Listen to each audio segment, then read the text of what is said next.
Muy bienvenidos todos.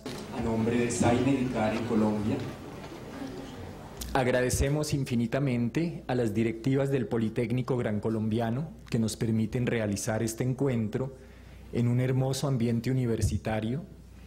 Agradecemos a todas las personas que hacen posible la realización de este evento y sobre todo a nuestro conferencista invitado de esta noche, el doctor Jorge Carvajal. Él es un ser humano maravilloso que no necesita presentación y sin más preámbulos los dejo a ustedes en su luminosa presencia. Muchas gracias.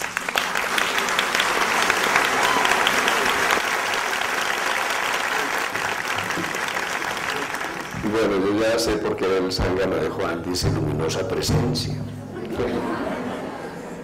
Así que estamos bien iluminados. Yo espero que sea la luz de todos, porque no es que yo les quiera hablar, sino que quiero que el corazón de todos hable, que todos hablemos desde ese corazón que está naciendo, que está muriendo cada segundo, que podamos ver este asunto de la muerte como un asunto de vida, que nos regocijemos a través de la muerte con la vida, que reconozcamos en cada muerte cotidiana, en cada renuncia, en cada expiración, ese milagro infinito de la vida.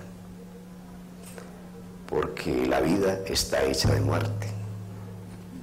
La muerte es solo la materia prima de la vida. Cada final es un comienzo. Cada muerte es un portal. Es una puerta abierta al infinito. ¿Y cómo vamos a morir? Como vivimos. Preparar la muerte es vivir la vida. Huir de la muerte no es más que huir de la vida. ¿Y si nos reconciliáramos con la muerte? ¿Y si pudiéramos estar en paz y vivir a paz y salvo? ¿Y si nos pudiéramos morir esta noche o mañana? ¿Cómo transcurriría nuestra vida? Y si pudiéramos terminar, morir a cada cosa que comenzamos y renunciar y no hipotecar nuestra vida en el pasado y no hipotecar nuestra vida en el futuro, y de pronto descubrir en el vacío que es una cotidiana muerte, una muerte presente, ese potencial infinito del ser. Y si pudiéramos morir a todo lo que no somos y ser, simplemente ser, aquí o allá, en este cuerpo o más allá del cuerpo, ser lo que somos, conciencia pura y nada más. Nuestro lío con la muerte es que estamos confundidos. Primero porque creemos que la muerte es real, que la muerte existe. Porque hemos confundido la vida con el cuerpo. Primera gran afirmación, rotunda, contundente, no solo mística, sino también científica, es que la vida no es el cuerpo. El cuerpo es el instrumento de la vida y nada más. La vida es música. Y para escuchar la música necesitamos un músico. Y para que haya baile, para que haya danza, para que podamos disfrutar la vida, necesitamos un instrumento. El instrumento es el cuerpo. No somos este instrumento, pero este instrumento es el templo del espíritu. Templar las cuerdas del instrumento para que el alma dé la nota, y esa nota es una nota espiritual. Ese es el arte de vivir, es el arte de morir. ¿Dónde transcurre la vida realmente? ¿Y qué es la vida? ¿Qué es la muerte? ¿Qué es el dolor? ¿Qué es la enfermedad? ¿Qué es el sufrimiento?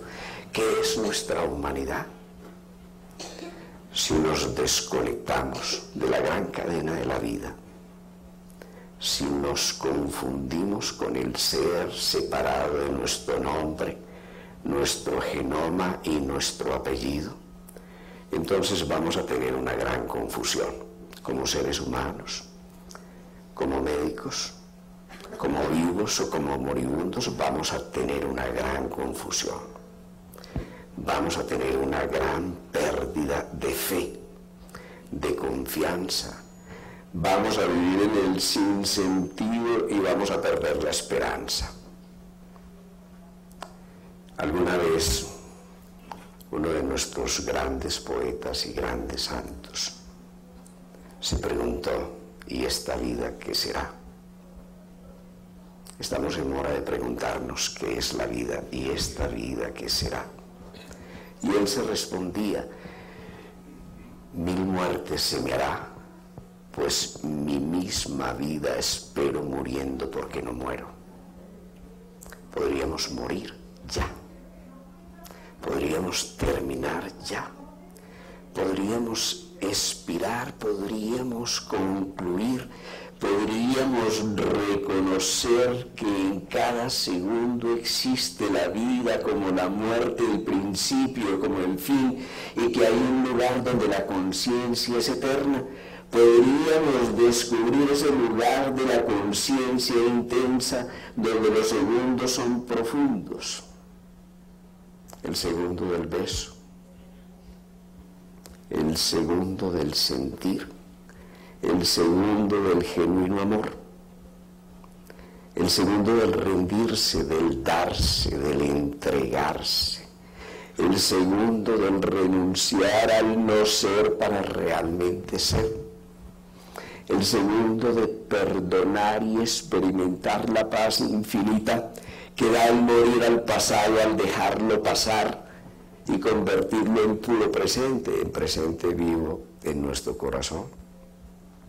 El segundo del sueño, en que el sueño ya no es un horizonte remoto, sino que el sueño es un fuego amoroso que se enciende en nuestro corazón y que llena la vida de pasión, de sentido de vivir.